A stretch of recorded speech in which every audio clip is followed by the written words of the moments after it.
시간이 됐죠, 그죠? 네. 이제 그러면 시작하겠습니다. 지난 시간에 이어서 구약에 대해서 조금 더 얘기를 해야 될 것 같아요. 왜 그러냐면 구약이 없으면 신약도 없으니까. 그래서 구약의 어떤 흐름을 가지고 우리가 잠깐 본 다음에 그 다음에 이제 우리가 본격적으로 신약으로 넘어갈 건데 이게 왜 이렇게 갑자기 바뀌었어? 지난 시간에 이제 말씀드린 것처럼 조금 더 계속해서 할 것 같으면은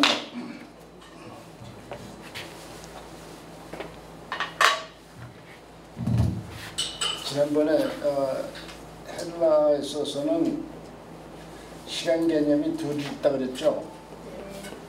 하나는 카이로스, 영어로 쓸게요.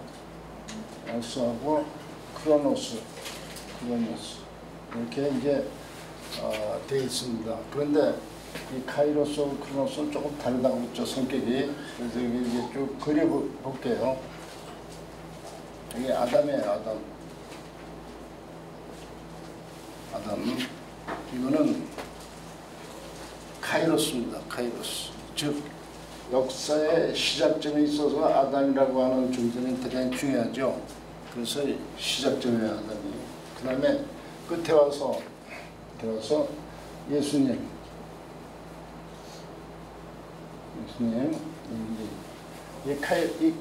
여기도 카이로스입니다. 예수님으로 인해서 뭐예요? BC와 AD가 나눠지죠. 네. BC는 Before Christ. 그 다음에 AD는 아너 도미니 해가지고 라틴어로서 주후라는 뜻입니다. AD에 이렇게 쓰죠. 그리고 이제 이렇게 역사가 흘러가는 거죠.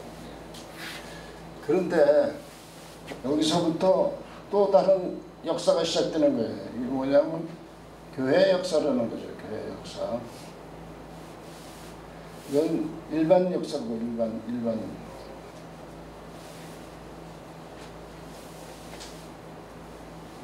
그 다음에 여기 계속해서 또 뭐가 나왔냐면 유대인 역사가 이제 계속되는 것이 이렇게.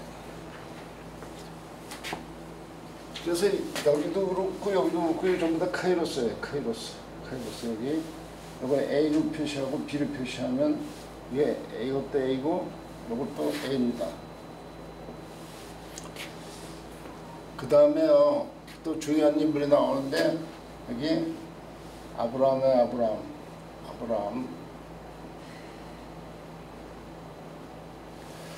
그리고 또 한 번 또 중요한 인물이 나와요.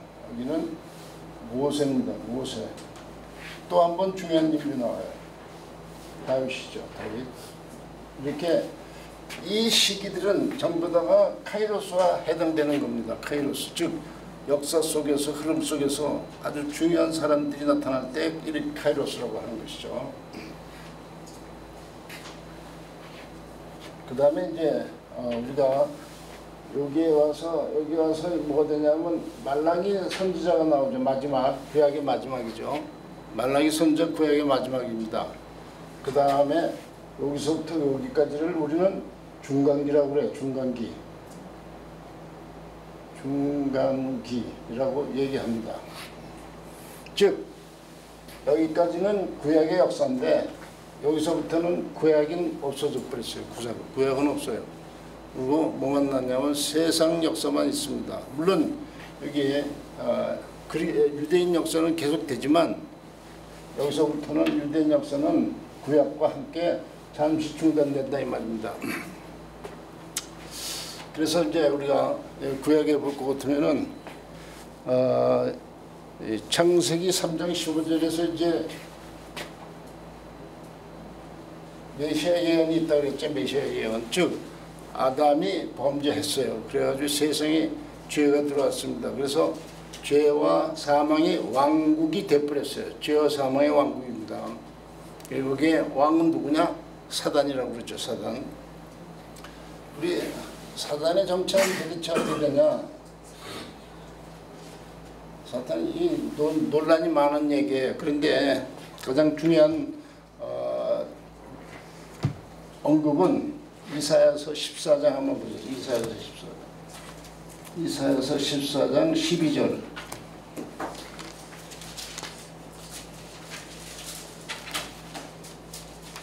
이사야서 14장 12절에 보면요, 이런 말이 나와요. 너 아침의 아들 계명성이여,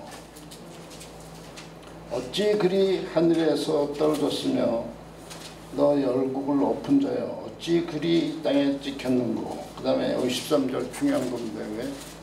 네가 네 마음에 이르기를 내가 하늘에 올라 하나님의 뭇별 위에 내 자리를 높이리라. 내가 북극 지폐 산 위에 앉으리라. 가장 높은 구름에 올라가 지극히 높은 이와 같아지리라 하였도다. 이렇게 말하고 있는 겁니다. 그러면 이 존재는 누구 같아요? 이 존재는 즉 하나님과 동등되기 원하는 존재는 누구겠냐 이 말입니다. 우리는 이걸 갖다 우리는 뭐라고 얘기했냐면 이사야서 14장 12절은 뭐라고 얘기하냐면 우리는 이것을 루시퍼라고 얘기합니다. 루시퍼. 그래서 사단의 즉 천사장이었던 루시퍼가 하나님을 배반하고 사단이 됐다 이렇게들 주장해요. 근데 이게 사실 그런 것 같습니다. 그런데 이제 왕국의 왕국, 사단의 왕국이 여기서부터 시작되는 것이죠. 여기서부터 아담과 하와가 범죄함으로 말미암아 사단과 사단의 왕국이 즉 죄 가운데 있는 모든 사람들이기 때문에 왕국이 시작되는 것이죠.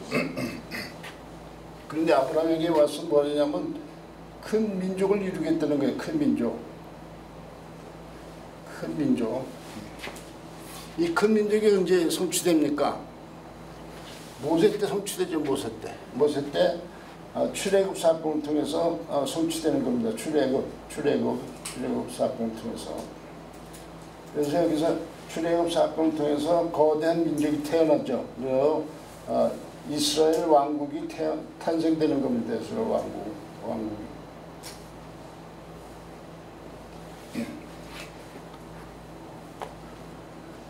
이 모세의 출애굽 사건은요 그렇게 간단치가 않아요. 그것은 우리는 뭐라고 얘기하냐면 열재앙이라고 그러죠. 열재앙. 출애굽을 위해서 모세를 통해서 하나님이 열재앙을 내렸다 그러죠. 열재앙을. 즉 애굽 왕 앞에서 하나님이 모세를 통해서 열재앙을 내렸다 이렇게 얘기하지 않습니까? 그게 그래서 출애굽이 가능해지는 거예요. 그런데 이 교회로 오면 여기도 큰 물이죠. 큰 물이죠. 큰 물이. 여기도 큰 물이고, 그렇죠? 큰 물이. 그래서 교회는 사실상 이스라엘이 왕국을 세웠는데 그 큰 무리를 통해서 왕국을 세웠는데 여기서 실패하기 때문에 교회를 통해서 큰 왕국을 건설하겠다는 것이죠. 그게 교회입니다. 그래서 이 무리가 없으면 왕은 존재하지 않죠. 백성이 없으면 왕은 존재하지 않습니다. 그래서 이제 우리가 교회라고 하는 것은 왜 필요하냐? 교회라고 해서는 무리, 즉 죄에서 구원받은 백성들의 무리가 이제 존재하는데 바로 그것이 큰 무리가 되고 이 큰 무리의 왕은 누구냐? 예수님 아니에요. 예수님. 그래서 여기 왕권이에요. 왕권. 이게 잠깐만 흔들려가지고 제대로 쓰여지지가 않아요. 여기서도 왕권이 여기 생기는 거죠.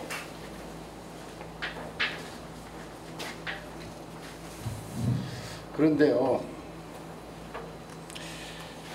이 애굽과 출애굽 사건, 열재앙 사건, 이것은 대단히 중요한 거예요. 그러면 우선 애굽의 신은 도대체 어떤 것이냐 하는 것을 우리가 먼저 봐야 됩니다. 애굽의 신은요, 가장 중요한 것은 태양신이라고 해요. 태양신. 그 다음에 태양신은 하늘을 지배하는 신이고, 이스라엘의 가장 중요한 그 경제적인 근원은 어디냐면 나일강이에요. 나일강. 이 나일강인데 그 나일강을 지배하는 신을 오시리스 신이라고 합니다. 오시리스. 그 다음에 애굽 왕을 통해서 애굽 전체를 지배하는 것을 뭐라고 그러냐면 호루스 신이라고 그래요. 호루스 신. 호루스 신. 그러니까 하늘, 물, 땅, 이 세 가지를 지배하는 신들을 각각 태양신, 오시리스 신, 호루스 신 이렇게 얘기합니다. 그래서 이제 나일강은 그 애굽의 경제의 핵심이에요. 그것으로부터 많은 그 곡식이 생겨나고 그래서 이게 굉장히 중요한 것입니다. 그런데 이제 모세가 바로 왕하고 이제 대결하잖아요. 대결하는데 가장 중요한 것은 이거예요. 애굽 출애굽이 애굽의 권력과 위신과 영광의 절정에 달했을 때 일어났다고 말입니다. 그러니까 이것은 애굽이 거대한 제국을 형성했고 그 주변에서 애굽을 대적할 수 있는 나라는 아무도 또 없었어요.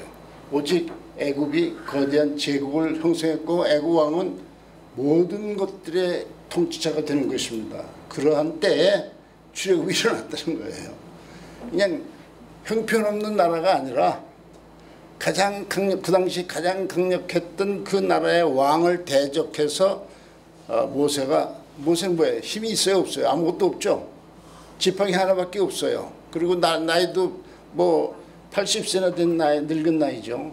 그런데도 불구하고 그 강력한 왕과 대결해서 이스라엘 백성들을 건져냈다고 하는 것입니다.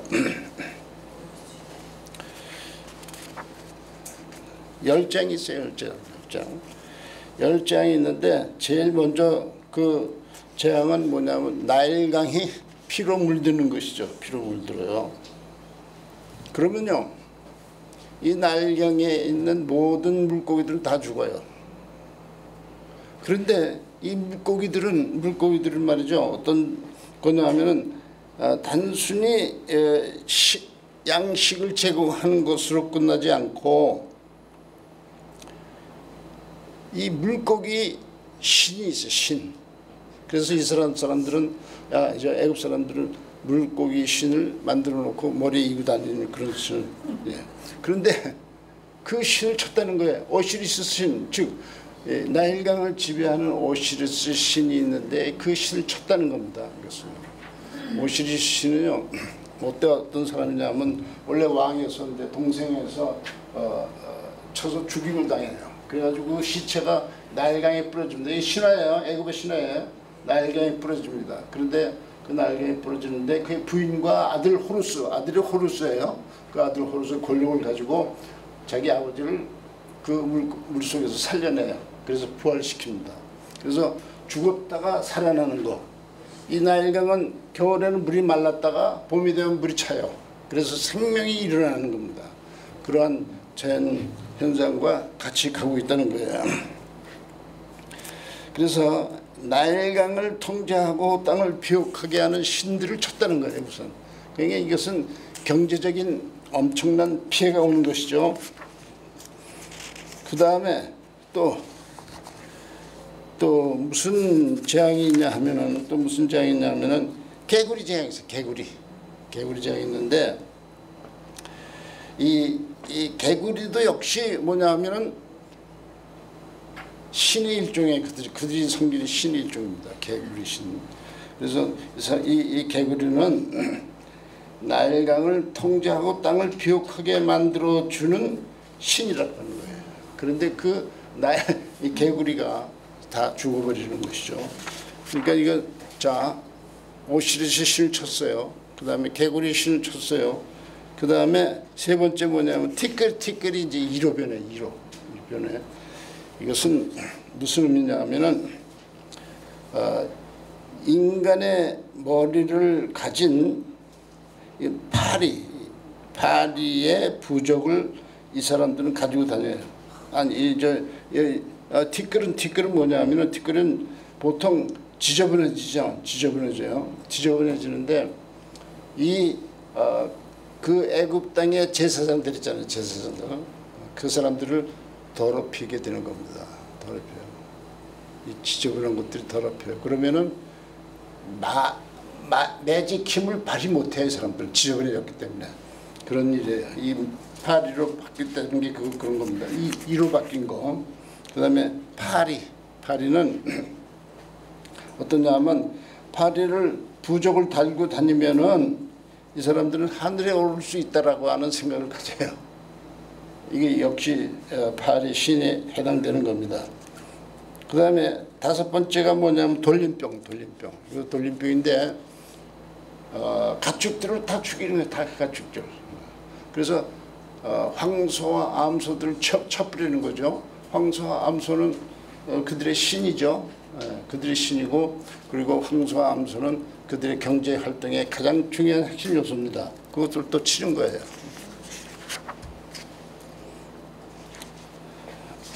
그 다음에 악성 종기는 역시 뭐냐면은 그 사람들을 부정타기 하는 건데, 이 부정타기 함으로 말미암아 조금 전에 얘기한 것처럼 아까 이의 재앙과 함께 이 악성 종기가 생겨서 결국은 사람들이 지저분해지게 되는 것이죠. 그 다음에 7번째가 뭐냐면은 우박과 불. 우박이 내려가지고 어떻게 해요? 모든 곡식을 다 없애버리는 겁니다. 그런데 그 나머지 있는 게 있어요. 그걸 동쪽에서 메뚜기 떼들이 와서 다 집어삼키는 겁니다. 그러면 경제적으로 폭망하는 것이죠. 그 다음에 9번째, 땅에 어둠이 깔려요. 예, 이스라엘 백성이 있는 데는 안 깔리고 전체에 어둠이 걸립니다. 그것은 뭡니까? 태양신을 치는 거예요. 태양신. 그들의 가장 어른되는 신인 태양신을 치는 거예요. 하나님이 태양신을 쳤다 그런 얘기입니다. 그 다음에 마지막이 뭐냐 하면 장자를 치는 사건 있죠. 장자를 치는 사건. 이것은 장자는 호루스 신을 대표하는 사람입니다. 즉 왕권을 쥐고 있는 사람에 대한 얘기예요. 왕권을 쥐고 있는 것은 뭐냐면 호루스 신의 현현이라고 보는 겁니다. 그래서 그 호루스 신을 치는 거예요. 그래서 이 전체 열재앙을 볼 것 같으면 하나님이 애굽이 가지고 있는 가장 강력한 신앙, 경제, 그리고 종교적인 매직, 이걸 다 때려치는 겁니다. 이게 십재앙이에요. 이 십재앙을 통해서 출애굽이 일어난다 그 말입니다. 이게 모세. 그래서 이스라엘 왕국이 성립하게 되는 결정적인 역할을 하는 것이죠.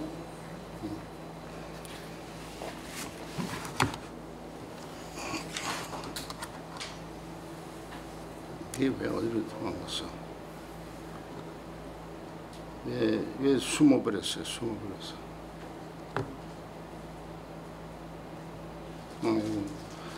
자, 그래서요, 신명기에서요 말이죠. 신명기에서 모세는 여기 신명기라고 하는 것은 영어로 얘기하면 듀트로라고 하는 것은 두 번째 그런 뜻이에요. 듀트로, 노미. 여기 노미는 뭐냐면 율법. 그래서 두 번째 율법이다 이렇게 표현하는 것이죠. 이 듀트로노미는. 그래서 이것은 신명기라고 하는데 번역은 우리가 그 번역된 것을 볼 것 같으면 이것이 두 번째 율법이라는 것에 대한 개념이 없어요. 그렇지만은 원어상으로 볼 것 같으면 이것은 두 번째 율법이다 이런 뜻을 가지고 있어요. 왜 두 번째냐? 하나님이 모세에게 시내산에서 율법을 주죠. 율법을 줘요. 출애굽기 19장 이하에 보면 율법을 줍니다. 그런데 이 율법을 가지고 있었던 이스라엘 백성들이 40년 동안 광야 생활하면서 다 깨트려버려요. 그 율법을. 그래서 뭐라고 얘기하냐면 제1세대, 즉 출애굽한 제1세대는 다 죽는다 이거예요. 그리고 제2세대가 지금 가나안 땅으로 들어가는 것이죠. 그래서 그 2세대로 하여금 과거의 1세대들이 율법을 어김으로 말미암아 다 죽었다. 너희들이 율법을 지키면 하나님이 복 주실 것이요, 율법을 어기면 멸망할 것이다. 이렇게 하는 게 신명기예요. 신명기. 그러니까 이 신명기에 실제로 율법을 두 번째 준 게 아니라 출애굽 당시에 시내산에서 하나님 주신 율법을 다시 반복시키는 거예요. 반복시켜가지고 너희들이 가나안 땅에 들어가거든 이렇게 순종하라. 그런 것이 신명기입니다. 그런데 그 신명기에서 볼 것 같으면은 어마어마한 경고가 있어요. 그게 이제 28장 56절부터 66절에 볼 것 같으면은 그런 경고들이 나오니까 여러분 한번 살펴보세요. 그 다음에 구약에는요, 구약에는 약 666개의 일반적인 예언이 있어요. 일반적인. 보통 뭐 다른 나라에 대한 예언, 뭐 이스라엘에 대한 이런 등등의 예언들이 있는데 그 중에서 333개는 예수님에 대한 예언입니다. 어마어마한 것이죠. 예수님에 대한. 그 다음에 이제 예레미야가 이제 유대 왕들이 결국은 유대 백성들이 하나님을 불순종하고 율법을 어기니까 멸망시키는 것이죠. 그래서 포로 잡혀가게 하는 겁니다. 그 이야기를 예레미야가 하고 있는 거예요. 그리고 이제 다시 돌아와서 선지자 말라기까지 오게 되는데 말라기가 예수님의 출생에 대한 마지막 예언을 한 거예요. 그리고 나서 구약은 문을 닫습니다. 더 이상 구약의 계시는 없어요. 말라기는 끝으로. 그래서 창세기서부터 말라기까지는 우리는 39권의 책이 있죠. 그리고 그 다음에 넘어가는 게 중간기라고 하는 거예요. 중간기. 우리가 중간기를 좀 볼게요.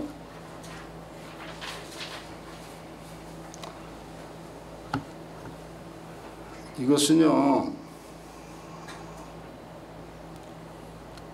알렉산더 대왕이 정복한 땅이에요. 알렉산더 대왕이.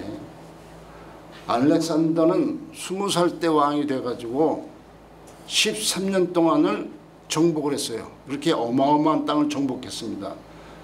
그런데 놀라운 사실은요, 초기 기독교회가 세워질 때 이 땅에서 전부 다 세워졌습니다. 알렉산더가 정복한 땅에 초기 기독교회 다 세워졌어요. 예를 들면 고린도 교회 여기 아니에요. 여기 마게도니아 쪽에 있고, 그 다음에 빌립보 교회 여기 있죠. 그 다음에 에베소 교회 여기 있죠. 에베소 교회. 그리고 이쪽에 뭐 7교회가 쭉 있잖아요. 우리가 나중에 보겠지만. 그 다음에 여기에 안디옥 교회 여기 있고 이렇게 되는 겁니다. 그 다음에 예루살렘 교회 여기 있고요. 그래서 이 모든 초기 교회는 알렉산더가 지배했던 이 땅덩어리 안에 세워졌다 그 말입니다. 왜 그렇습니까? 헬라어 때문에 그래. 헬라어. 이 헬라어가 알렉산더 대왕이 통치하는 곳마다가 전부 다가 그 헬라 사람들을 심어놓고 거기에 통치 기반을 만들었어요. 그리고 이 헬레니즘이 계속해서 지배되도록 만들었다고 하는 겁니다. 근데 헬레니즘의 가장 중요한 것은 뭐냐면 언어 통일이에요. 언어 통일. 이 전체 지역의 언어가 헬라어로 통일되는 겁니다. 우리가 이제 그 부분을 좀 볼 거예요. 즉 우리가 이제 뭐냐면은 조금 자세하게 볼 필요가 있어서 보면은 헬레니즘 이걸 우리는 이 기간, 즉 알렉산더가 통치하고 그 후에 그 후에 장군들이 그 알렉산더가 33살 때 323년에 죽는데 그 후에 그 휘하에 있던 장군들이 땅을 나눠 가죠. 그래서 나눠 가지면서 알렉산더가 시작한 헬레니즘 운동을 계속 이어가는 겁니다. 그래서 헬레니즘은 도대체 뭐냐? 그것은요, 알렉산더의 스승은 누구냐면 아리스토텔레스예요. 그 유명한 철학자 아리스토텔레스가 알렉산더의 스승이에요. 그 스승의 영향을 받아서 미개인과 헬라인의 장벽을 허물고자 했다 그 말입니다. 누가? 알렉산더가요.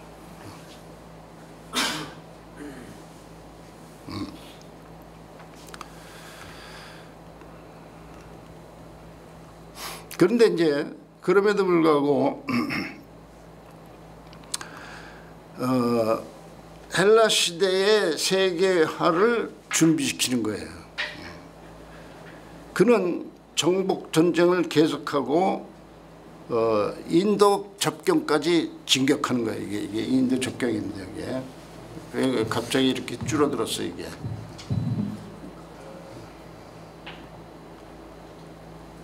왜 갑자기 줄었어요? 왜 이렇게 갑자기 줄였어?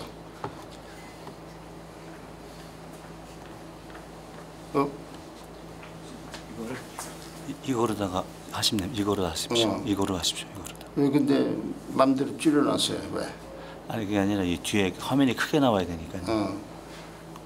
아까 방금 전에 이렇게 요거 크게 해야 돼. 더 크게. 아니 그러니까 뒤에가 크게 나오면 이렇게 해야 뒤에가 크게 나옵니다. 아 그래요? 여기? 예. 오케이. 내 이 시스템을 잘 모르니까 허 목사님 명령대로 따라가야지.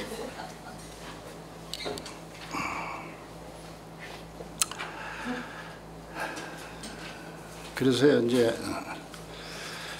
미개인과 헬라인들의 그 차이를 좁히려고 했던 것이죠. 그게 이제 헬레니즘이에요. 그래서 헬레니즘의 핵심은 뭐냐면은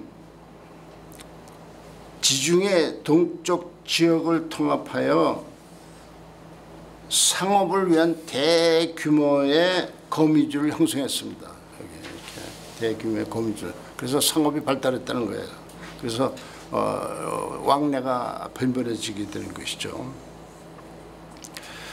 그 다음에 무역의 자유화를 이루어냈습니다. 그 다음에 헬라의 문학, 헬라의 철학이라든지 헬라의 문학 이런 것들을 버티는 거예요. 예술, 운동, 연극 등을 아시아에 전파시킵니다. 그가 죽은 후에 헬라의 피, 언어, 문화가 전수되고 확고히 됩니다. 그리고 헬라 제국은 5개로 분열되게 되는 것이죠. 이게 헬라의 그 문제입니다. 근데요, 여러분 혹시 에스겔서 26장 12절 한번 보세요. 에스겔서 26장 12절.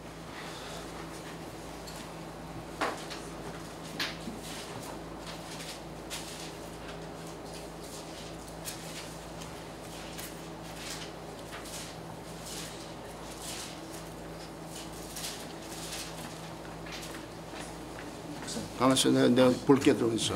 방향키로 하시면 더 편하셔요. 이거다. 어디에? 방향키로 하시면 더 편하실 거예요.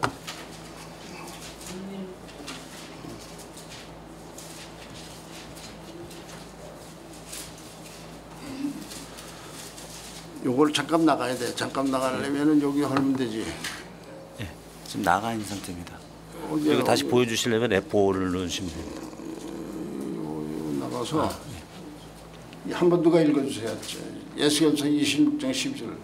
내 재물을 뺏었을 것이며 내가 무역한 것을 노력할 것이며 내 성을 헐 것이며 내가 기뻐하는 집을 무너뜨릴 것이며 또 내 돌들과 내 제목과 내 흙을 다 물 가운데에 던질 것이라. 예, 이게 무슨 얘기입니까? 아하수레 왕이 아니 느부갓네살 왕이 두로를 쳤어요.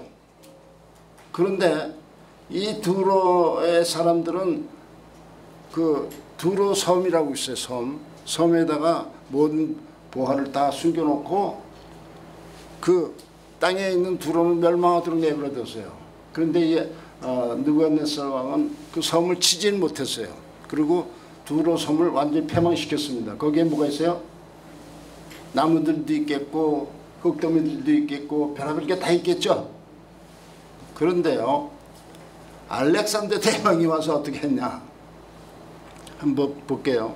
알렉산더 대왕이 어떤 일을 했는지.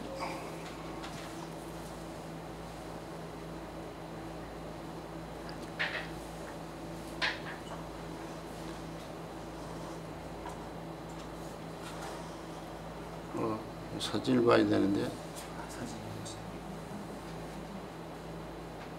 안 나와요.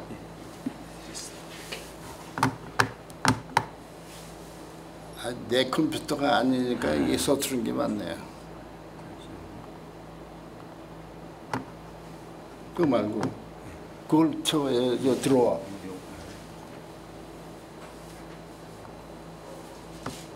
아니 그거 말고 저 나가요. 그거. 두로라고 있는데. 두로 말고. 여기다 뭐 치면 되겠습니다. 두로 섬이 있어. 두로요? 응, 두로.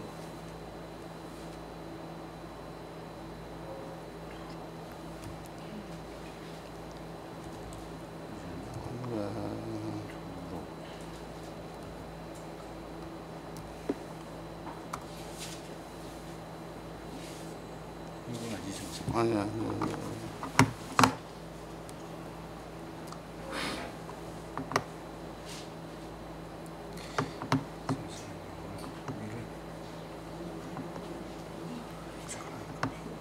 어떤 거죠, 목사님?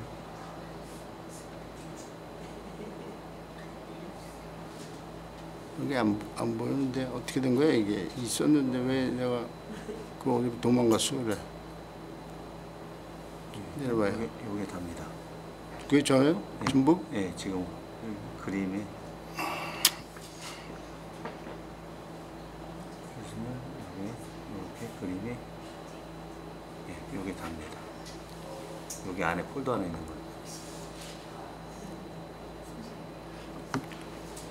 그게 어떻게 되냐면요. 메가더 장군이 와가지고 항복하라니까 안 하는 거예요. 바다 건너 있으니까. 그게 약 800m 됩니다. 그 육지하고 섬하고 800m 돼요. 항복하라 안 해요. 그러니까 어떻게 했냐. 딴 사람 같으면 바다에 섬이니까 포기하고 갈 거 아니에요. 근데 이 사람은 포기하지 않았어요. 옛날에 느부갓네살 왕이 쳐서 완전히 박살나가지고 거기 잔재들 있죠. 그것들 다 바다에 쳐넣었어요. 쳐넣어가지고 육지를 만들었어요. 도로를 만들었어. 그게 예수께서 26장에 나오는 얘기입니다. 놀라운 얘기죠. 알렉산더가 오기 전에 약 200년 전에 그 예언을 했는데 알렉산더를 통해서 그 예언이 성취되는 겁니다. 이 놀라운 사건이에요. 그게 원래 여기 지도에 내가 넣는다고 넣었는데 그게 없어져 빠져버렸네. 미안해요. 다음 주에 와서 보여드릴게요. 다음 주는 안 해요. 다음 주는 구정이기 때문에 안 오고 다음 주에 와서 보여드릴게요. 놀라운 사건이에요. 놀라운 사건. 그래가지고 이 800m 되는 길을 만들어가지고 쳐들어가서 들어 있는 사람들 섬멸해버렸어요. 알렉산더가 그런 사람입니다. 그게 여담이고요. 하여튼 그렇게 해서 300년 동안 323년서부터 300년 동안 예수님 오실 때까지 300년 동안 이렇게 헬라 문화가 정착되는 거예요. 어디에? 아까 거기에. 어디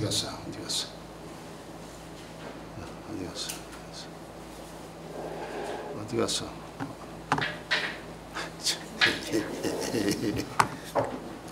아까 뭐 PPT 말씀하시는 거죠? PPT로 가요. PPT.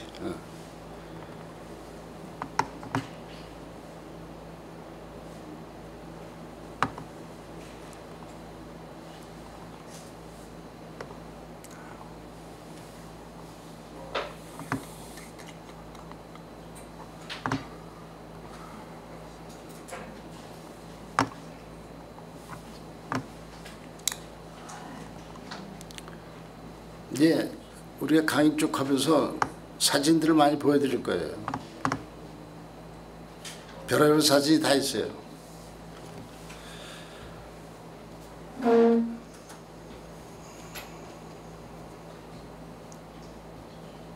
이렇게 됐어요. 다음 거. 자, 이제 로마 시대로 넘어갑니다. 로마 시대. 왼쪽에 있는 그림이 로마 제국이에요. 로마 제국. 어마어마하게 큰 땅덩어리죠. 이게 로마 제국이에요. 로마 제국. 그런데 왜 예수님이 이 로마 제국 시대에 태어났냐 하는 거예요. 우리는 예수님 출생을 BC 4년으로 봐요. BC 4년.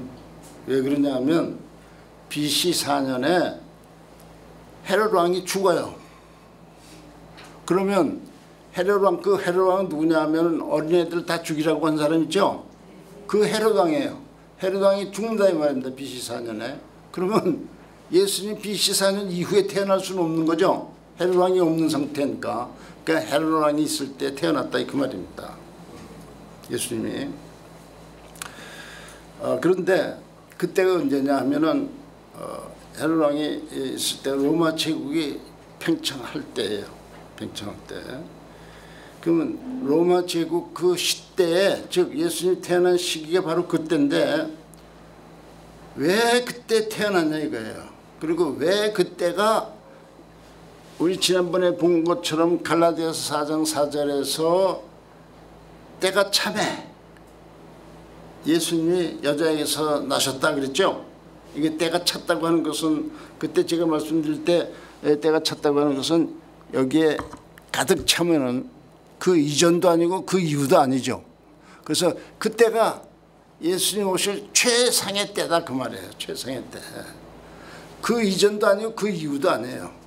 바로 그러면 왜 그때에 예수님이 태어났냐. 자, 1차적으로 이 중간기의 역사가 여러분들이 이해가 되지만 그때가 이해되는 거예요. 우선 알렉산드리아에서 언어가 통일됐죠. 언어. 헬라어가 그리스어라고 그러는데 그 그리스어가 통용되게 됐다는 겁니다. 그래서 우리 신약은 전부 다 헬라어로 쓰여졌어요. 왜냐하면 헬라어를 그 사람들이 다 알고 있기 때문에 헬라어로 쓰여졌다는 거죠. 이게 굉장히 중요한 거 아닙니까? 언어가 통일됐다는 것은 그렇게 중요한 거예요. 그래서 만약에 언어가 제각기 있었다면은 이 신약이 어떻게 퍼져나갈 수 있겠어요? 불가능한 거죠. 왜냐하면 이 신약은 한 개의 언어로밖에 쓸 수가 없잖아요. 그러니까 그 헬라어로 쓰여진 게 바로 뭐냐면 언어 통일에 의해서 헬라어로 쓰여져서 모든 사람들이 읽혀질 수 있는 그런 가능성이 생겼다 그 말입니다. 그게 하나고, 그 다음에 여기에 로마 제국이 있는데 로마 제국은요, 로마의 평화정책을 여러분들이 이해하셔야 돼요. 평화정책. 그걸 갖다 우리 뭐라고 하냐면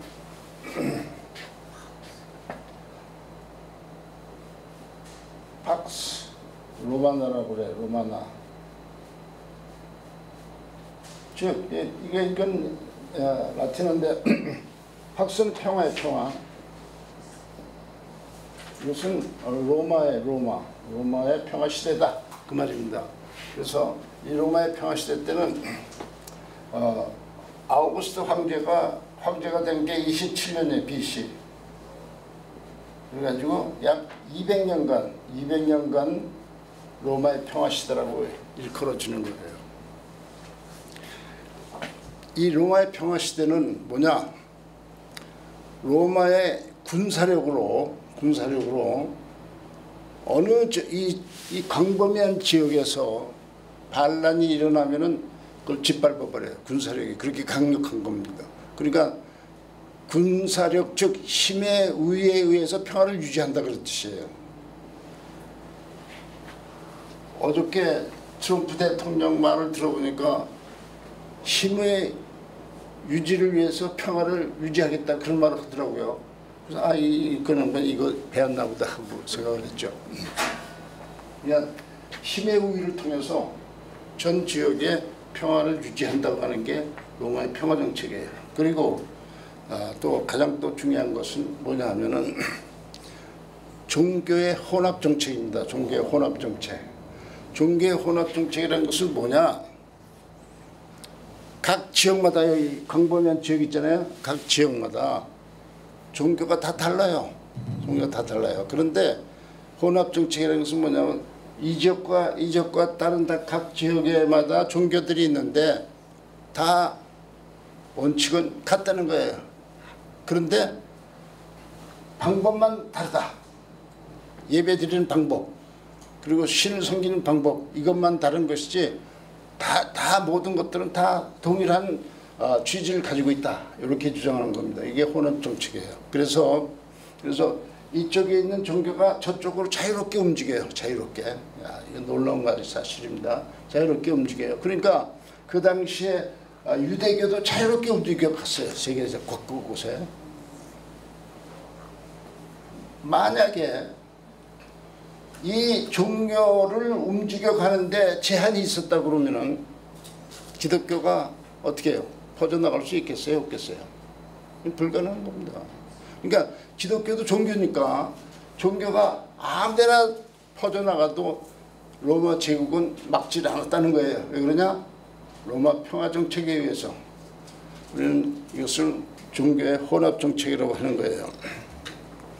그러면은 왜 어거스터스 황제는 이 로마의 평화 정책을 세울 수밖에 없었냐 하는 거예요. 그래서 역사를 보면 아주 재밌어요.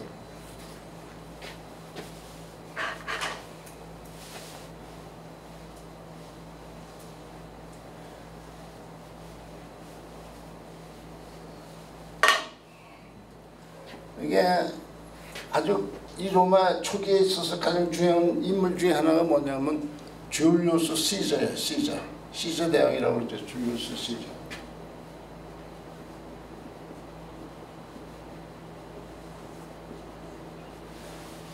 이 사람은 BC 100년에 태어났어요. 100년에. 그리고 BC 44년에 암살당해요. 암살당해. 이렇게. 그런데 이 기간에 무슨 일이 일어나냐면 80년경에 제1차 로마 내전이 있어요. 로마 내전, 즉 술라라고 하는 사람과 마리우스라고 하는 사람의 내전이 있었어요. 이게 1차예요. 1차. 그 다음에 2차가 있어요. 2차 내전이 있어요. 2차. BC 49년에 여기 제시라고 그럴게요. 제시. 제시가 예수 그리스도하고 같은 예수 제시. 제시 때 누구냐면은 폼페이 내전이 있었어요. BC 49년에 이게 2차예요. 2차. 자, 3차는 어떻게 생겼냐? 3차는 이 시저를 암살한 사람들이 두 사람이 특별히 나와요. 브루투스하고 캐시어스라고 하는 사람이에요. 캐시어스. 이 두 사람이 나오는데 이 두 사람이 핵심적으로 줄리우스 시저를 암살해요. 그런데 이 줄리우스 시저는 20살 되는 옥타비아누스를 양자로 삼았어요. 이미 양자로 삼았어요. 그리고 유언장을 만들어 놨어요. 유언장. 그리고 시저 밑에 안토니라고 하는 장군이 있었어요. 장군. 안토니. 이게 옥타비아누스하고 누스와 안토니. 이 둘이 한 편이 됐어요. 이 두 사람이 한 편이 되고 어디서 싸우냐 하면은 빌립보 지방에서 싸웁니다. 빌립보 지방에서. 빌립보 성 밖에는 광활한 평야가 있어요. 평야. 거기서 두 군대가 마주쳐요. 그게 BC 42년에 이게 제3차입니다. 제3차. 3차 내전이에요.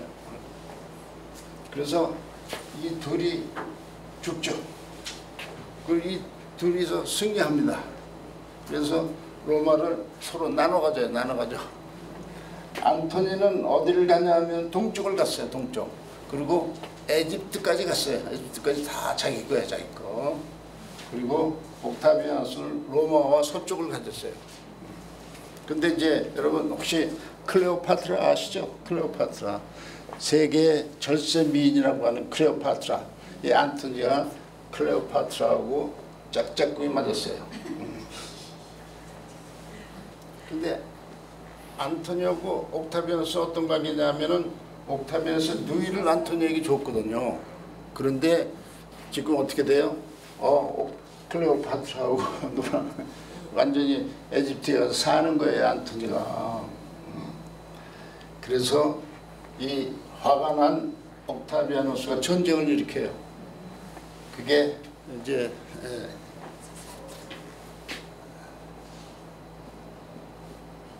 액티엄 해전이라고 해요. 액티엄. 그래서 거기서 이 안토니하고 클레오파트라가 한패였었는데 이 사람들이 다 죽죠. 그래서 누가 남아요? 홀로 남아요. 이 사람이. 그래서 27년에 황제로 등극합니다. 황제로 27년에. 그리고 이 사람은 AD 14년에 이제 죽어요.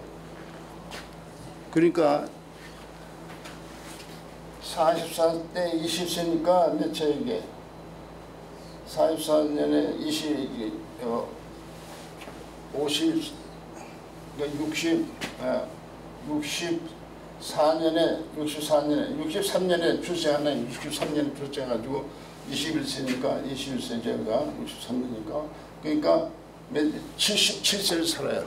77세를 살면서 몇 년에 27년에다가 14니까 41년을 통치합니다. 로마 제국을. 그러면서 어떻게 해요? 너무 시달렸잖아요. 사람들이 많이 죽고 돈도 많이 들어가고 그러니까 이 옥타비아누스 어거스트 황제는 이제서는 안 되겠다. 평화를 시작해야 되겠다 해가지고 평화 정책이 나오는 겁니다. 그때부터. 그래서 이 어거스터스 황제 때에 평화 정책이 실천돼 가지고 그 다음에 200년 동안 평화 정책이 실현되는 겁니다. 그 기간 동안에 소위 말해서 AD 66년에 예루살렘 전쟁이 일어나요. 예루살렘 전쟁. 그러니까 평화 정책 가운데 유대인들이 반박을 한 거예요. 그래가지고 평화 정책 전쟁이 일어나는데 로마 군인들이 박살을 내죠. 완전히 박살을 내요. 그렇게 되는 겁니다. 그래서 이게 평화 정책이에요. 평화 정책. 자, 평화 정책에서 가장 중요한 것은 뭐예요? 종교를 자유롭게 이동시킬 수 있었다. 종교가 어떻게 자유롭게 이동되냐 하면 이렇게 자유롭게 이동돼요.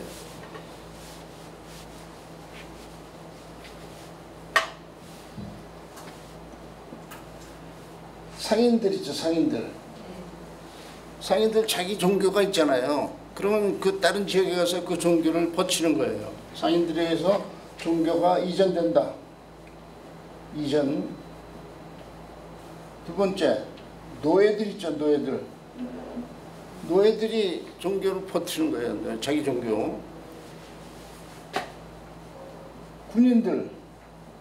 군인들이 어느 지방에 가니까 이 근사한 종교 있는데 그 지역의 종교가 아니 마음에 들었다 이거예요. 그럼 가져오는 거예요. 가져가는 거예요. 그 다음에 정치인들도 역시 마찬가지예요. 어느 지역에 가서 한데 그 지역의 종교가 자기 때 마음에 들었다면 가져가는 거예요. 그 다음에 5번째,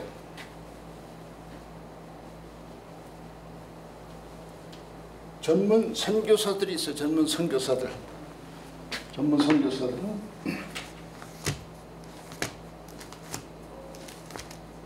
이때 전문 선교사들이 있다고 하는 말은 여러분 들어보셨어요? 처음 들어보죠? 갈라디아서 5장을 한번 보세요.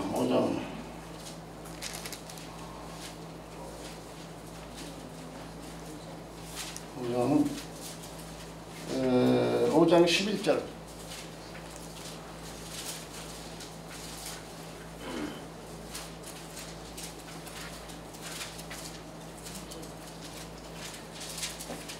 형제들아, 내가 지금까지 할례를 전한다면 어찌하여 지금까지 박해를 받으리요? 이렇게 얘기했어요. 뭐예요 이거? 지금까지 할례를 전한다면, 사도 바울이 지금 할례를 전하는 사람 아니에요. 이 사람은 전문적으로 유대교를 전파하던 사람이에요. 바울은요. 전문적으로. 그래서 우리 이것을 뭐라고 하냐면은 전문 선교사다 이렇게 얘기하는 거예요. 전문 선교사다. 그래서 사도 바울은 전문적으로 유대교를 전파한 사람이었다. 그런데 그가 회심한 후에 기독교를 전문적으로 전파하는 선교사가 됐다. 놀라운 비교죠.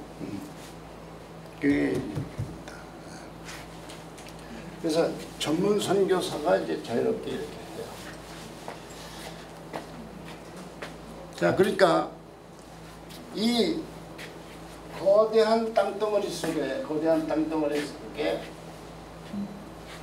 여기에 종교가 마음대로 움직일 수 있는 유일한 때다 이 말인데, 유일한 때. 다른 때는 없어요. 유일한 때다. 그리고요, 이때에 조금 전에 얘기한 전문 선교사가 필요하게 됐죠. 그 필요한데 바로 사도 바울이 준비되는 겁니다. 준비되는 거예요. 사도 바울이.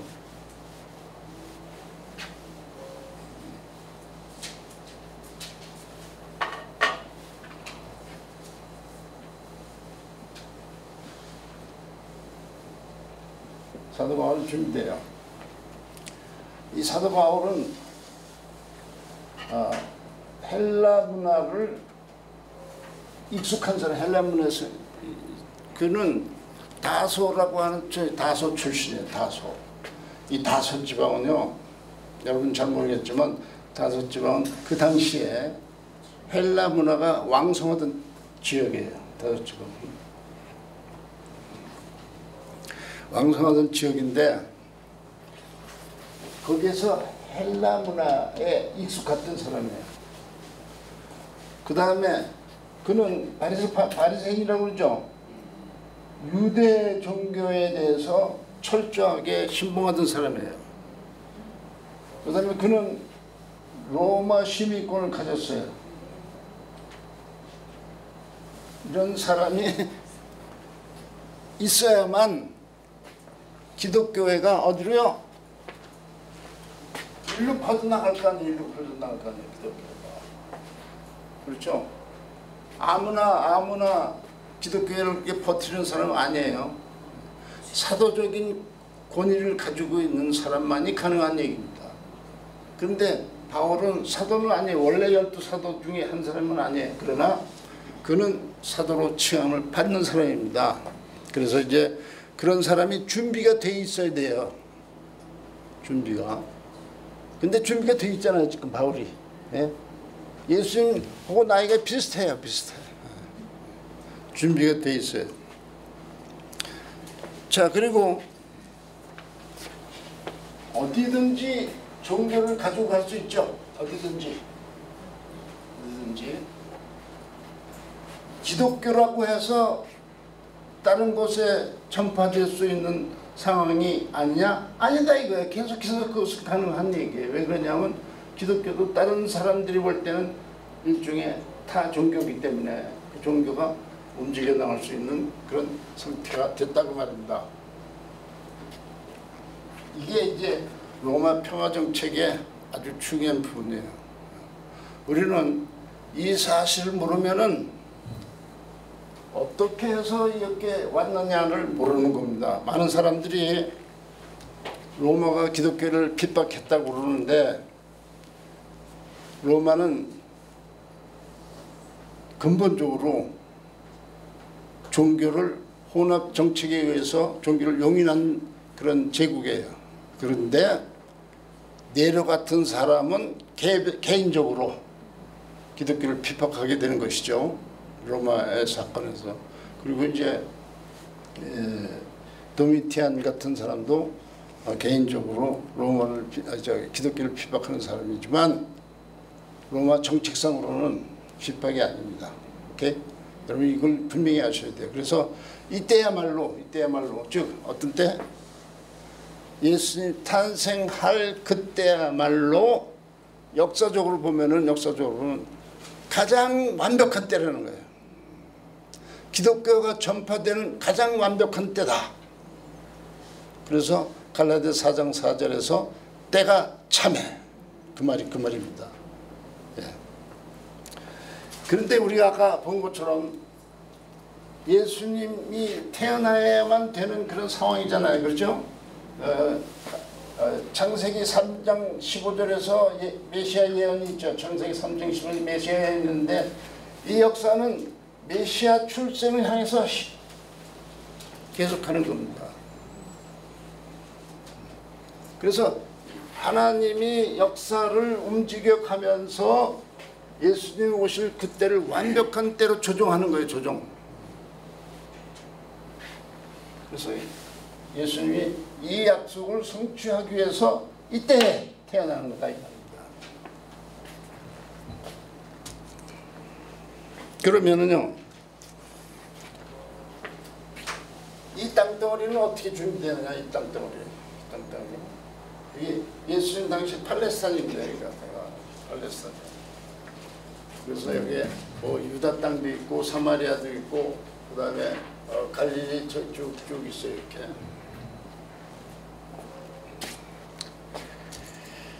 제가 굉장히 친절한 사람 같아요? 아닌 것 같아요?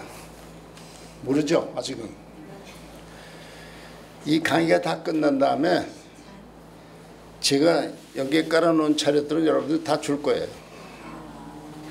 사진도 드릴 거고 다 드릴 거예요.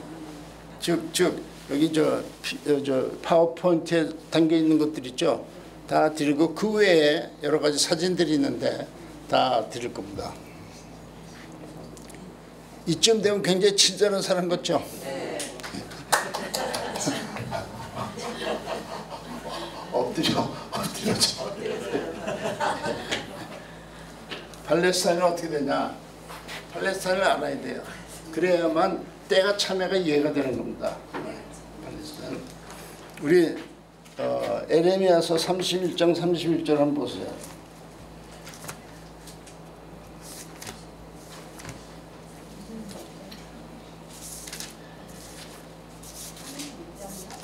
(31장)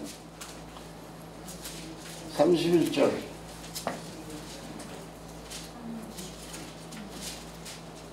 자, 여호와의 말씀이니라. 보라, 날이 이르리니 내가 이스라엘 집과 유대 집에 새 언약을 맺으리라. 새 언약. 율법하에 있었던 언약은 옛 언약이고, 예레미야가 이 포로 잡혀 있는 백성들에게 약속한 그 언약은 새 언약이에요. 새 언약. 새 언약. 새 언약. 그러면 새 언약 그러면 백성들이 있어야 돼요? 없어야 돼요? 사람들이 있어야 돼요? 없어야 돼요? 새 언약을 이루어 나갈 수 있는 단체들이 있어야 돼요, 없어야 돼요? 있어야 되죠? 있어야 되는 거예요. 그런데 지금 역사적으로 보면은 그런 것을 성취할 수 있는 그런 조건들은 없어요. 이제 백성들에 대한 구약의 계시는 사라져버렸기 때문에. 그러면 그 새 언약은 도대체 어떻게 생겨날 것이냐, 새 언약 백성은 어떻게 생겨날 것이냐 하는 것이죠. 즉 에레미야 31장 31절의 예언이 어떻게 성취될 것이냐 하는 거예요. 그게 뭐냐면요, 이 팔레스타인에서 사실 일어나는 거예요. 사실 팔레스타인에서. 팔레스타인을 이해하기 위해서 여러분들은 마카비 운동이라는 것을 알아야 돼요. 마카비 운동. 마카비 운동은 아주 대단히 중요한 운동이죠.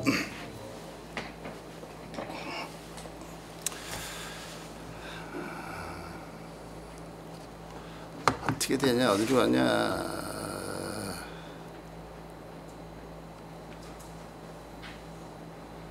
이게 이거 왜 이게 보이질 않아.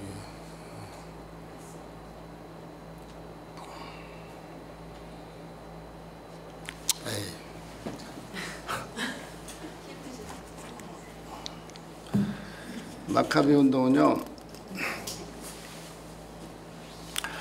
BC 167년서부터 이제 발생하는 거예요. 땡큐.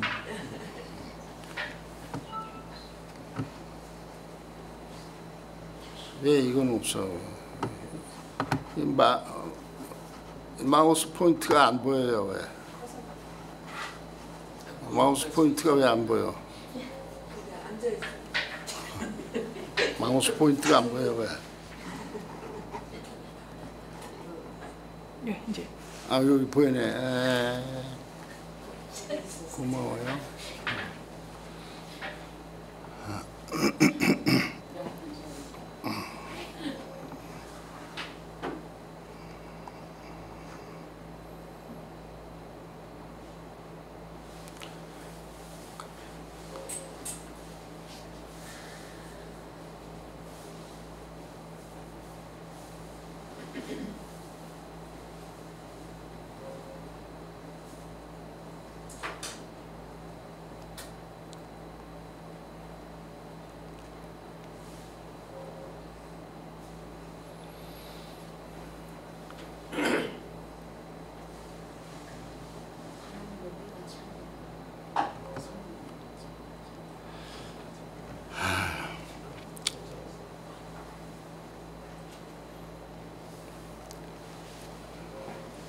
그 마카베 운동은 BC 167년에 이제 일어나는 사건인데,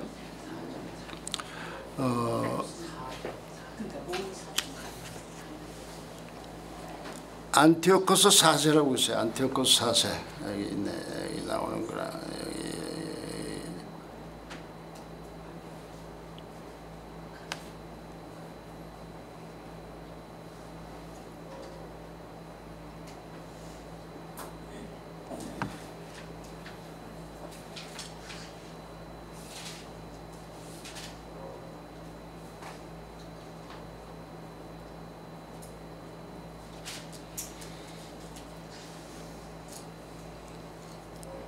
여기 없었나? 없나?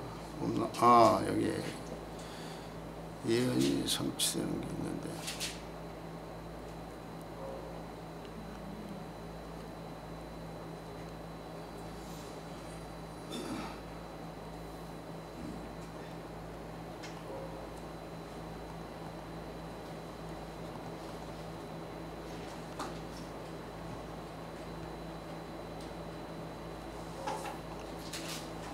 이거 어떻게 안 나와,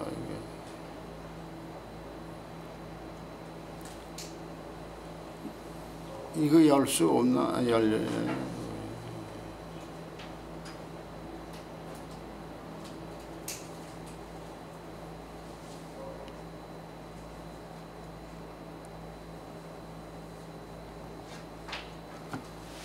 잠깐만 나오세요.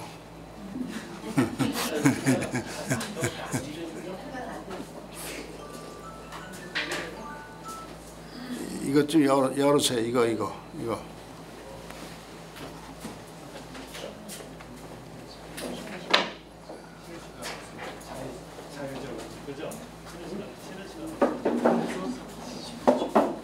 이거 좀 큰 파일이라서 안 열리는 건데. 예? 워드 파일인데. 네, 워드인데 얘가 워드가 낮은 거라고 높은 거에서 치신 거라서 그렇거든요. 이름을 바꿨었나?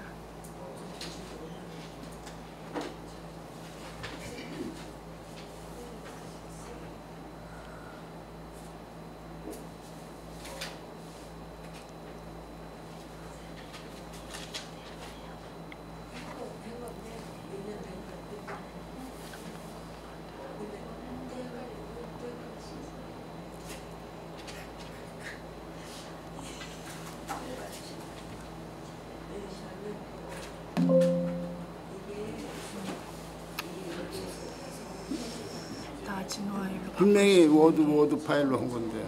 예, 워드 파일인데 워드가 이거는 최신 워드고 이 컴퓨터 안에는 워드가 옛날 워드가 있는 거예요. 이거 고물이랑 고물. 네, 그렇죠. 그래가지고 얘가 그래요. 더 높은 거라서 얘를 읽어내지를 못해요. 네. 아니 어떡하지? 이거는 제가 할 줄 모르는데. 아이 어떻게? 여기 뭐냐면요. 여기 아주 중요한 게 있어요. 뭐냐면 안티오코스 에피파네스라고 있어요. 167년에 셀루코스 왕조의 그 왕인데 그 사람에 대한 예언들이 쭉 나온 게 있어요. 그거를 여기다 다 만들어 놨는데 안 열리는데 어떻게? 제가 작성한 건 최신 버전이고 여기에 있는 버전은 옛날 거. 그래서 이걸 감히 수용을 못한대. 옛날 게 구버전이라. 이게 바꿔야 될 것 같아. 아이, 그러면 딴 것도 안 되잖아. 그러면 이것도 신약 차트도 안 열린다는 얘기네. 이것도 안 열린다는 얘기고. 뭐 안 열리면 할 수 없죠. 뭐 어떻게. 자, 그건 그렇고 그러면 할 수 없죠.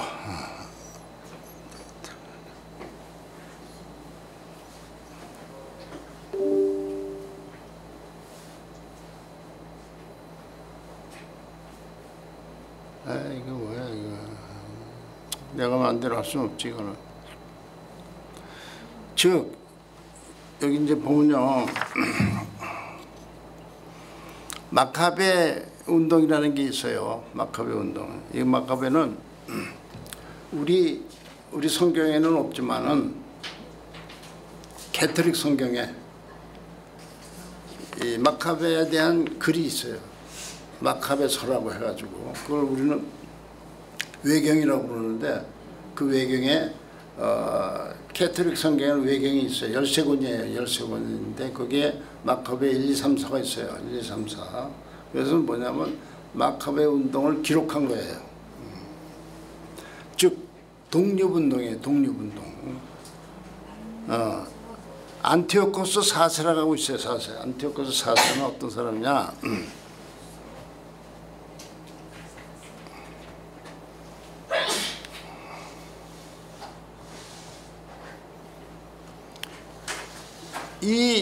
이 지역의 왕의 이 지역의 왕 안티오코스 4세가 이 지역의 왕인데 이 사람이 여기가 이제 팔레스타인 아니야. 여기가 에집트고 이 안티오코스 4세라고 하는 사람이 에집트 정부를 위해서 자금이 필요하잖아요. 그래서 유대인들에게 세금으로 생산된 곡식의 3분의 1과 과실의 반을 내라고 명령했어요. 예루살렘에. 그리고 세습적으로 이어지는 관례를 무시하고 대제사장직을 아촌군인 제이슨에게 임명을 했어요. 대제사장직을. 그는 당시에 예루살렘에서 헬라파를 대표하는 인물로서, 제이슨이 인물로서, 헬라파를 대표하는 인물로서 유대에도 헬라의 제도들을 세우기를 원했던 사람이에요. 제이슨이라는 대제사장이. 그러나 제이슨이 4세, 즉 안티오코스 4세의 계획을 충분히 실현하지 못함으로 메넬라우스라고 하는 대제사장으로 바꿔치기 했어요. 바꿔치기. 그러니까 제사장이 왕에 의해서 막 바꿔치기 가능하다는 거예요. 메넬라우스 하에서 헬라화를 위한 개혁이 본격적으로 시작되는 겁니다. 즉 야훼를 제우스로 동일시하고 성전의 기물들을 매각하고 유대인 공동체들에게 헬라인들의 신들에게 제물을 바치도록 명령했어요. 안티오코스 4세가.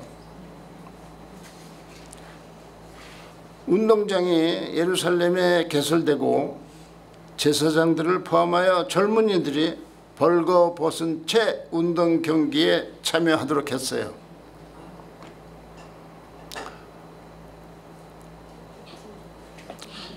어떤 젊은이들은 자신들의 신체적인 체구를 늘리려고 수술까지 했어요. 이 같은 발달에 충격을 받은, 그리고 자신들의 종교의 근원으로부터 도전받고 있다고 느낀 많은 사람들이 무슨 단체가 형성되냐면 최시딤이라는 단체가 형성돼요. 최시딤. 경건한 자들의 모임이 되는 거예요. 경건한 자들이. 이 최시딤이 나중에 바리새파로 바뀌어집니다. 바리새파 최시딤이. 그러니까 이 바리새파는 최시딤의 경건한 운동을 하던 사람들의 후손이라고 보면 되는 거예요. 그리고 그들 편에 서게 되었다. 그 다음에 안티오코스 4세의 조처가 뭐냐? 4세가 말이죠. 4세가 애굽에서 쳐들어갔다 축출돼요. 예루살렘에서는 그가 죽은 줄 알고 그가 임명한 사람들을 제명시켰어요. 헬라파의 지도자들을 몰살시켰습니다.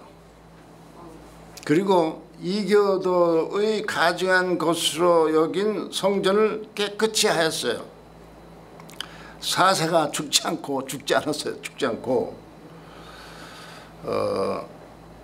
다만 수치를 당했을 뿐이었고 자금이 없었을 뿐이었습니다. 그는 유대인들이 애국과의 전쟁에 장애물을 놓았다고 생각하여 거기서 돌아오는 길에 예루살렘으로 쳐들어갔어요. 그리고 남녀 가리지 않고 1000여 명을 도륙했어요. 성전을 짓밟았고 언약궤를 왕의 금궤로 변경시켰어요. 그리고 메넬라우스 제사장을 복위시켰어요. 모든 유대인들은 강제적으로 헬라화할 것을 명령했어요. 이게 BC 167년입니다. 그랬더니 그는 성전을 제우스의 신전으로 다시 봉헌하였고 헬라의 제단을 성전 제단에 세웠어요. 그리고 일상의 제물을 돼지 제물로 대치시켰어요. 돼지 제물은 불결한 동물로 생각해가지고 절대로 제물에 올려놓지 못합니다. 우리가 말이죠, 학교에 있을 때 사도 바울의 유적지 있죠, 선교 유적지, 거기 간 적이 있어요. 거기 이제 터키 안에, 터키 지금 현재 터키, 거기에는 아직도 돼지고기를 먹지 않아요. 불결하다고 해서. 우리 18명이 갔는데 이놈 삼겹살을 먹고 싶어서 죽을 통이었었는데 이게 먹을 수가 없었어요 그때. 그 정도로 돼지고기를 불결하다고 생각하는 것이죠.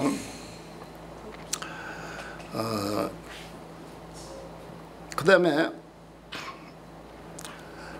안식일과 유대인들의 절기를 지키는 것을 금지시켰고 할례에 대해서는 할례 사형에 해당하는 범죄로 규정하였습니다. 완전히 깨부시는 거죠. 언약궤를 왕의 군계로 만들었다 그랬죠.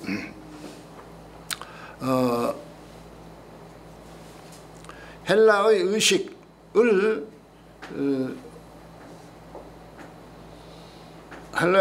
강요시켰어요. 그렇지 않으면 죽음이었습니다. 돼지고기를 먹기를 거절하는 모든 유대인들은, 율법책을 소유한 사람들은 옥에 갇히거나 죽음을 당했어요. 그리고 유대인들의 책이 발견되면 어디서나 불에 태웠어요.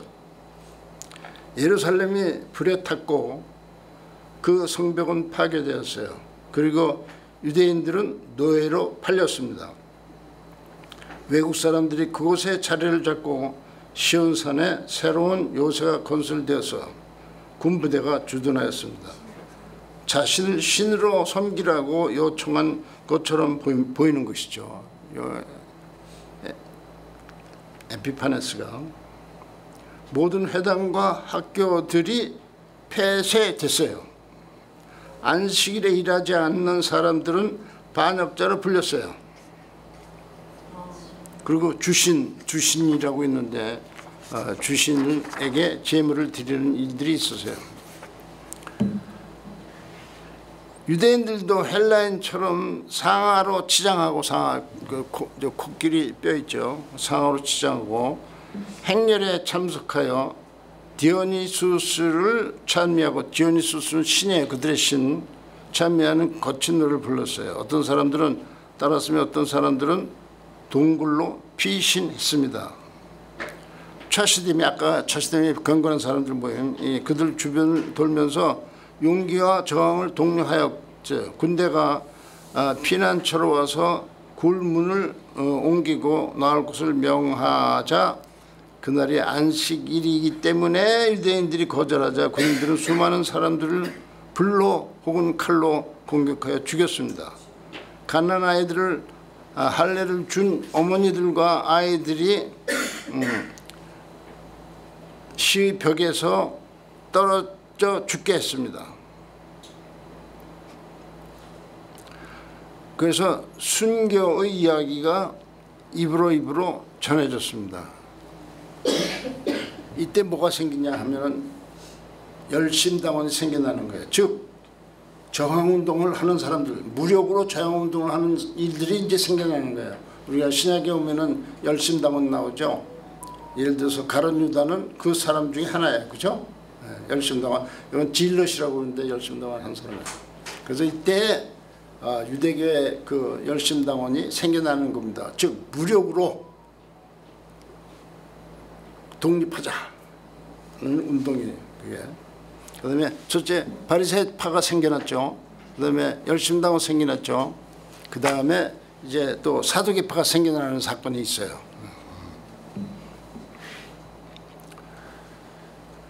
그래서 이제 예루살렘에서 도망온 사람들 중 아론의 후손인 하스모니아의 가족 중에, 아론의 후손은 대제사장들이 될 수 있는 거죠. 그 가족 중에 하스모니아라고 하는 그 후손이 있는데 그 가족 중에 마따디아스라고 하는 사람이 있어요. 마따디아스. 이 사람에게 아들이 다섯 있었어요. 아들이 다섯 있었는데 사세의 사신이 아폴레라고 하는 사람이 와서 과거의 율법을 폐기하고 제우스에게 제사를 드릴 것을 명하자 그가, 마따디아스가 아들들을 데리고 이렇게 외치는 겁니다. 우리나라의 모든 백성이 그들의 조상들의 신앙을 버리고 그 명령에 복종한다 해도 나와 나의 아들들은 우리 선조들의 언양에 머물겠다고 선언했어요. 굉장한 거죠. 그때 한 유대인이 제단에 나와서 그들이 쭉쭉 헬라인이 요구한 제사를 지냈어요. 지내려고 하자 그는 메타디아스는 그 사람을 죽였어요. 그 자리에서. 그리고 왕의 신하도 죽였어요. 이게 대단히 심각한 거죠. 그리고 누구든지 율법의 열심을 가지고 언약을 지키기로 작정한 사람들은 나를 따르라 하고 외쳤어요. 그래서 많은 사람들이 에브라임 산지로 거처를 옮기고 얼마 있지 않아서 마따디아스가 죽자. 그의 아들 유다가 뒤를 이었어요. 유다는 마따디아스의 셋째 아들이에요. 셋째 아들. 그때 셋째 아들이 대를 이었어요. 그래서 그 유다를 마카베라고 하는 거예요. 마카베. 그 사람이 하도 용맹하게 싸우고 그 헬라 사람들을 물리치고 했기 때문에 그 이름을 따서 마카베라고 하는 거예요. 그는 경건하였고 전투 시에는 사자와 같이 용맹하였어요. 이들은 동물들처럼 살면서 풀잎으로 연명하면서 마을에 내려와서 대교자들을 처벌했어요. 할례받지 않은 아이들을 강제로 할례시켰어요. 이 일이 왕에게 보고되었고 왕은 군대를 파견하였습니다. 그러나 유다군이 166년에 완전한 승리를 했어요. 다시 왕은 대군을 보냈어요. 그러나 164년에 유다는 미스바에서 완전히 승리했고 우리 미스바로 모이자 그런 말을 하죠. 이 미스바 전투입니다. 결국 예루살렘이 그의 수중에 들어갔어요. 그는 모든 성전에서 이교도들의 제단들과 기구들을 제거하고 정결하게 하고 다시 봉헌하였어요. 그리고 과거의 예배를 회복시켰습니다. 이날을 기념하여 수전절이라고 하는 거예요. 수전절은요 요한복음 10장 2절에 나와요. 요한복음 10장 2절 한번 보세요. 수전절 12절인가 요한복음 21절인가 보다. 볼게요. 요한복음 10장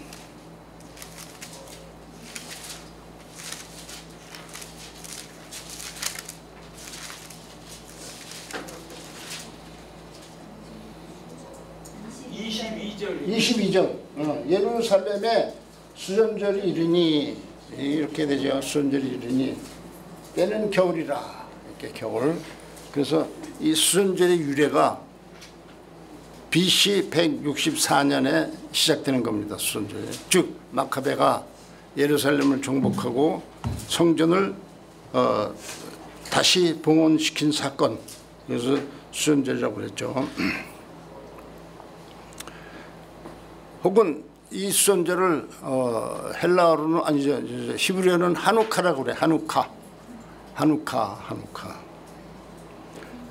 이거를 영어로 하면은 rededication.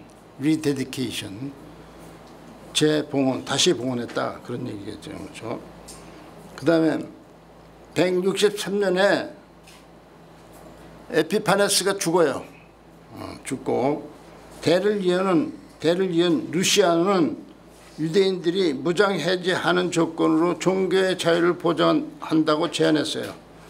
그러나 카시딤은 동조했으나 유다는 거절하였어요. 종교적인 자유는 물론 정치적인 자유가 보장되어야 한다고 주장했어요. 유다는 헬라파들을 핍박하였고 161년에 유다는 니카노르를 아다사에서 패퇴시키고 로마와 연합하였어요. 그러나 그 해 그는 전사했습니다. 그의 동생 요하난도 전쟁을 수행하다가 143년에 전사했어요. 이제 유일하게 남은 시몬이 142년에 승리했고 유대의 독립이 확보됐습니다. 시몬은 대제사장과 동시에 장군으로 추대되었어요. 그리고 이러한 직분이 그의 가족들에게 세습되었어요. 이래서 그는 하스모니아 왕국의 창시자가 되었습니다. 이때부터 하스모니안 왕국이 성립되는 거예요. 이 하스모니안 왕국이 BC 63년에 폼페이에 의해서 멸망을 당하죠. 그런데 놀라운 사실은 이런 거예요.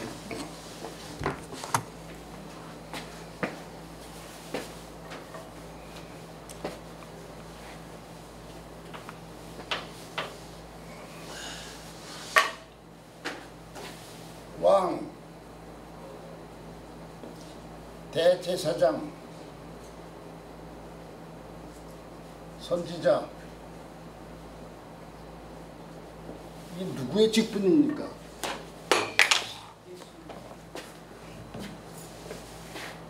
누구의 직분이에요, 이게?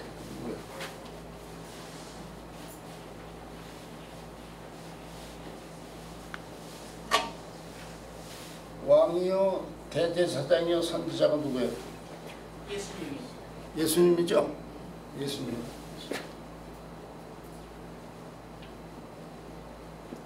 그런데 이 사건은 왕이 되는 사건은 아직 이 땅에서 이루어지지 않았죠.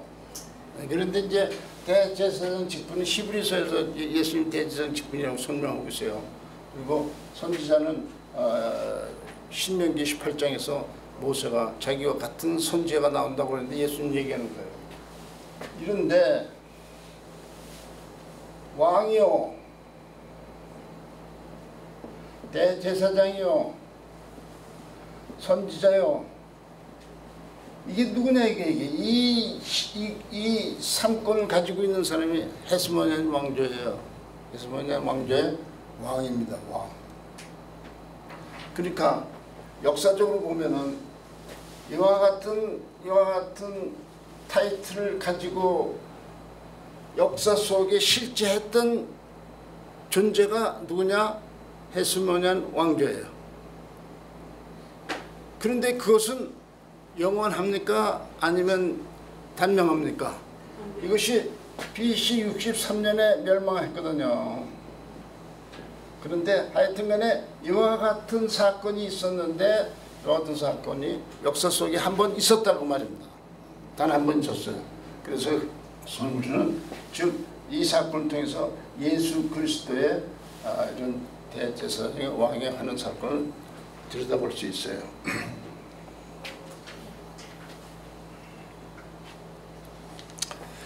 자, 그래서요. 요 헤스모니안 왕국에 있었는데 헤스모니안 왕국에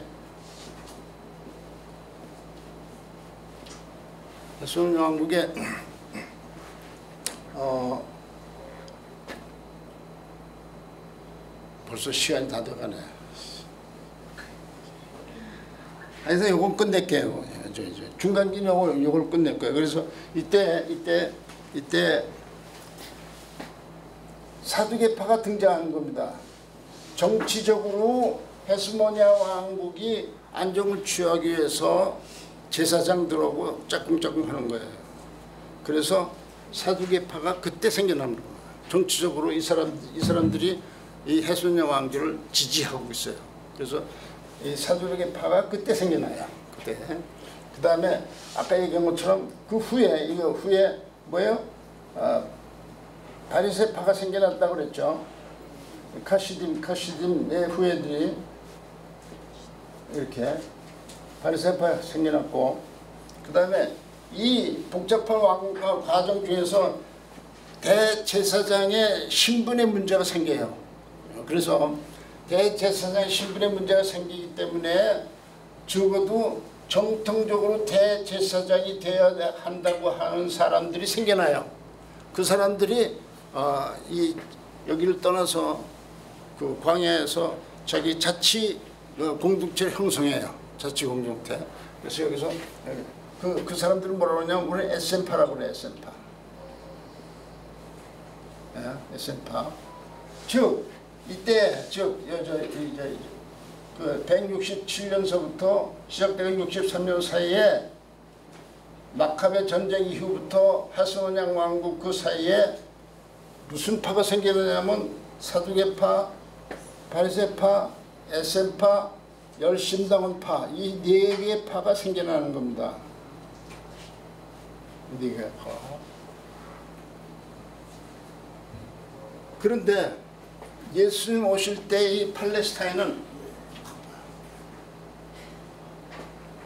예수님 오실 때 팔레스타인은 어떻게 되냐면은 이 네 개 파가 존재하는 거예요.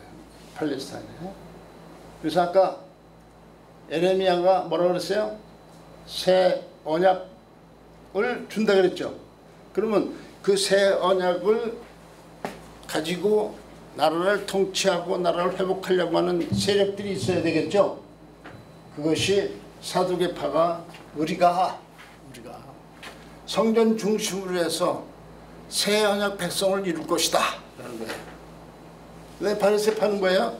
무슨 소리냐? 우리는 성경을 중심으로 해서 새 언약 백성을 형성할 것이다. 또 무슨 소리냐? SN파는 우리가 참다운 공동체 그리고 그 안에 참다운 대제사장을 세워서 우리 새 언약 백성이 될 것이다. 무슨 소리냐?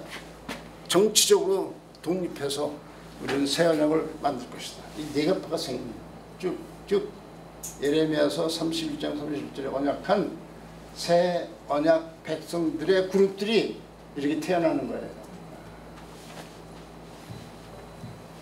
이게 네 개파입니다. 네 개파. 더 이상 추가될 게 있어요? 없어요? 이 네 개파 중에 더 이상 추가될 게 있어요? 없어요? 없어요. 여기에 제5가 생기라는 거예요. 제5. 그게 뭐냐면 기독교 운동이죠. 제5가. 이렇게 완벽한 종교적으로 완벽한 상황에 있는 팔레스타인 땅에 예수 그리스도가 출세하는 겁니다.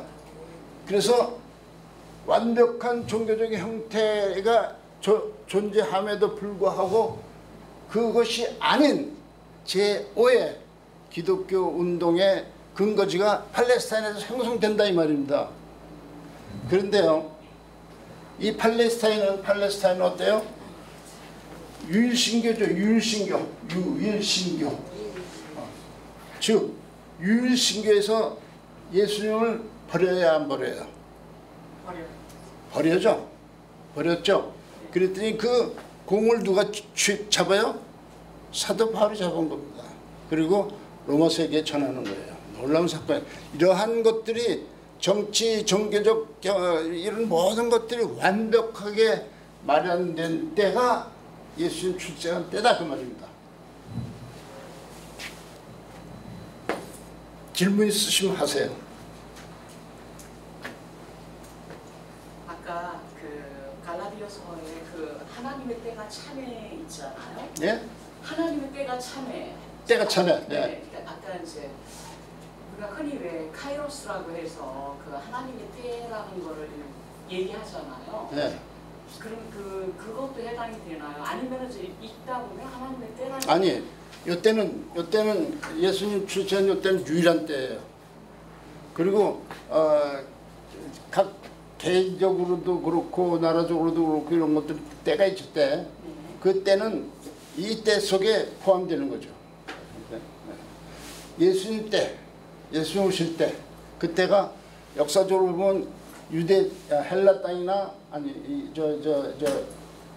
로마 제국의 시대나 그 다음에 여기 팔레스타인 시대나 완벽한 준비가 됐고, 그 다음에 그 준비가 된 것을 전파하는 사람도 준비가 됐고, 완벽하게 준비가 된 때를 우리는 예수님 오신 때라고 그러는 거죠. 그 외의 때들은 다 그 밑에 다 있는 거죠.